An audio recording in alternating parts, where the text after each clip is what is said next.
Hello, today I am with Rachida, a filmmaker and creator of a movie Rachid. Please tell me, when did you start your journey with filmmaking? Oh, I have a very particular story in filmmaking. I started studying film when I was 36 in 2011, not so long ago. So I graduated in 2015, so 9 years now I became a filmmaker.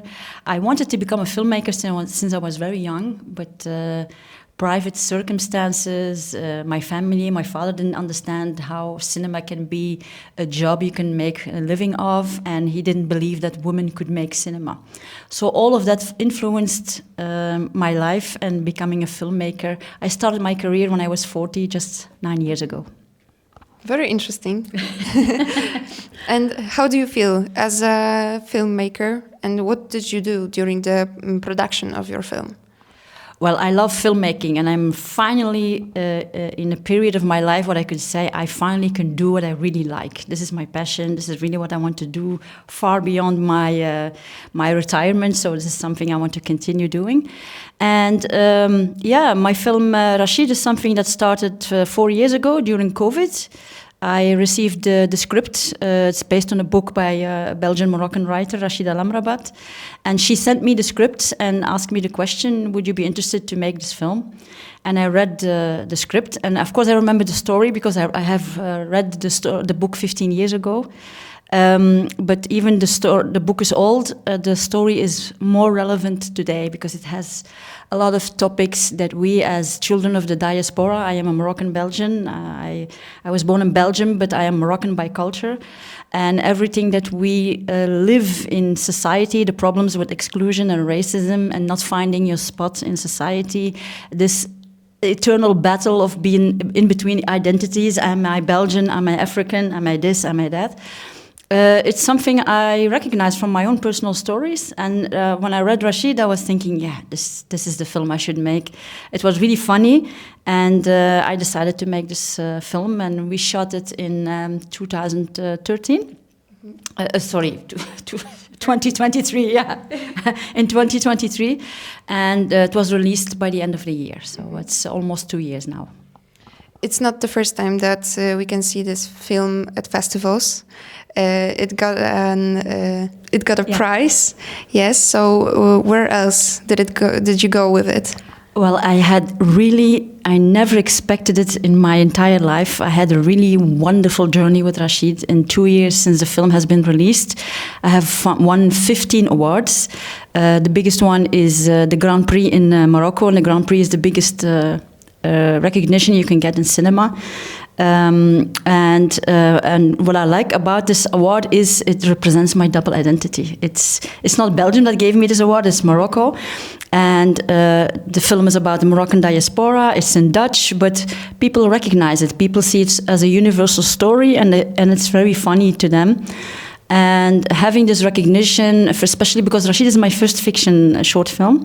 I started my career in documentaries because I was 40 years old when I graduated, and I wasn't sure would I be able to build up a career very fast in fiction. So I did non-fiction first, and then I started doing fiction now since 3 years. And I believe that documentary has prepared me very well to do fiction, and now I want to continue making fiction the coming years. Mm-hmm. So the documentary influenced the story that you tell in Rachid. Yes. Okay. And what do you think about the future of documentary and short films? Does it have space in the future, or will it just stay at the festivals? Well, yes, the power of cinema is storytelling, and if you use non-fiction or fiction, it doesn't matter. Both of them are very powerful. I love documentaries because it's based on reality. You cannot manipulate reality. It's something coming from real life, but what we create in fiction usually also comes from reality. Sometimes it's easy to do fiction because you can create your own story. You don't need people to play, and you have to hire actors. And sometimes some stories are so sensitive, people are very afraid to testimony, to give their story, and then you try to make it a fictional story and try to make it by actors. So I think both genres are very important in society. Both of them are difficult. I think documentary is even more difficult because it has to do with reality. You cannot manipulate reality. You have to go with the flow. And sometimes you want something very bad to shoot it, but it's not coming. And sometimes things fall from the sky and as a gift, and you have to integrate it in your story, and you have to learn how to adapt to make a story. That's why I believe that documentary was a very good learning school for me to go in fiction.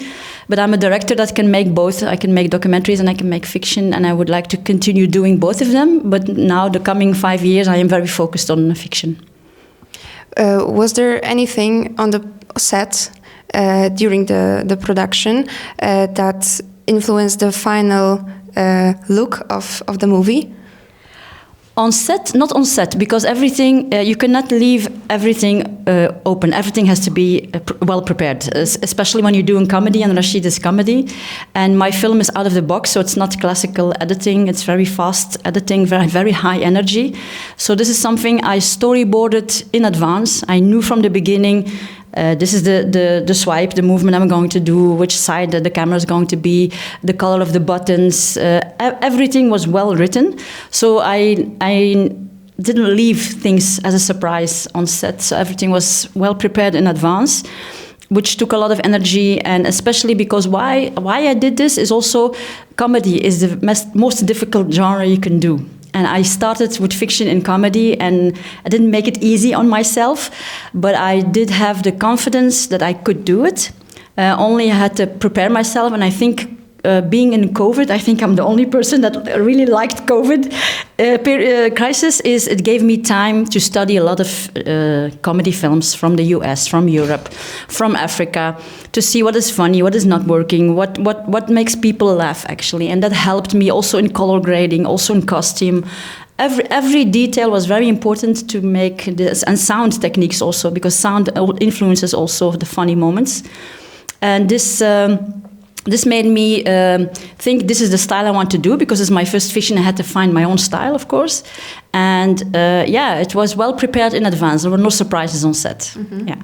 So how would you describe to someone that's never seen, that have never seen your movie, in 3 words?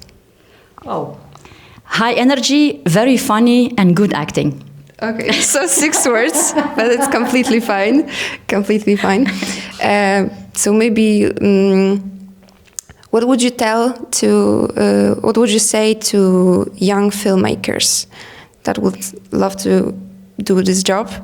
How would you inspire them to go? Well, to young filmmakers, I would say only advice is don't be afraid, go for it. Believe in yourself. You have to believe in yourself that you can do it, and also follow your gut feeling. If your gut feeling is always right, you have to follow that voice, because you will meet people who will tell you, no, I like it that, or I prefer that. And in the beginning, when you are a student, you try to follow their advice, but it will never be a product that you really want to do. And after when you release the films, you would regret, oh, why didn't I follow my own voice? Just always follow your own voice, have self-confidence, believe in yourself, and just go for it. Mm-hmm. I should actually correct myself, because not only for young filmmakers, but starting filmmakers, you started not that early, but it's for everyone, right? It's true. I always say I am not a young filmmaker, but I am a new filmmaker. I'm a new voice. I have a new style. I have a new message I want to bring also.